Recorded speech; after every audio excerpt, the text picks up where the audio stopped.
kushabikia hayo, utashangaa yale yaliyotokea katika shule ya upili ya Raganga huko kaunti ya Kisii, ambapo wazazi waliandamana na kufunga ofisi za mwalimu mkuu wa shule hiyo baada ya matokeo mabaya ya KCSE. Wazazi hao wakiwa na ghadhabu baada ya wanafunzi wote wa shule hiyo kupata alama ya D na E. Walimu waliokuwa shuleni ilibidi mguu niponye. Shule zilizotia fora katika mtihani wa KCSE zinapoendelea kusherehekea matokeo mazuri,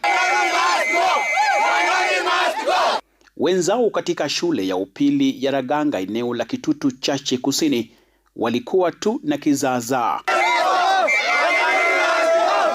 Wazazi na wanakijiji wakivamia shule mapema Jumatatu kutafuta majibu ya kufeli kwa watoto wao. Picha hii ikionyesha jinsi wanafunzi walivyofanya kwenye matokeo ya KCSE mwaka jana kwa alama ya wastani ya 2.235. Lakini mimi nimepebana na watoto wangu, nimeleta hapa Raganga ili nisaidike. Kama mimi niko na mtoto form 4 na hatui chochote, syllabus ya form 1 ijaisha hadi wa sasa na sasa mtoto ako form 4. Nitafanya namna gani? Mwaka jana kijana wangu mkubwa alifanya akapata D plain. Na saa hii mwaka huu msichana alifanya akapata D plain. Nina uchungu kama msasi kwa hii shule. Please atoke.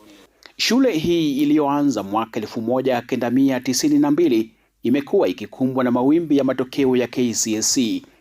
Kinaya kikiwa ni kauli mbiu ya shule hii, ya shule ni elimu na uhai.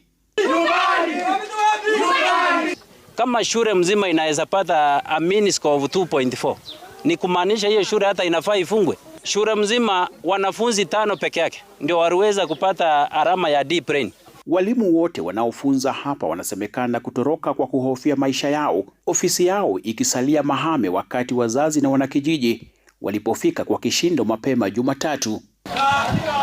Hawakumalizia hapo.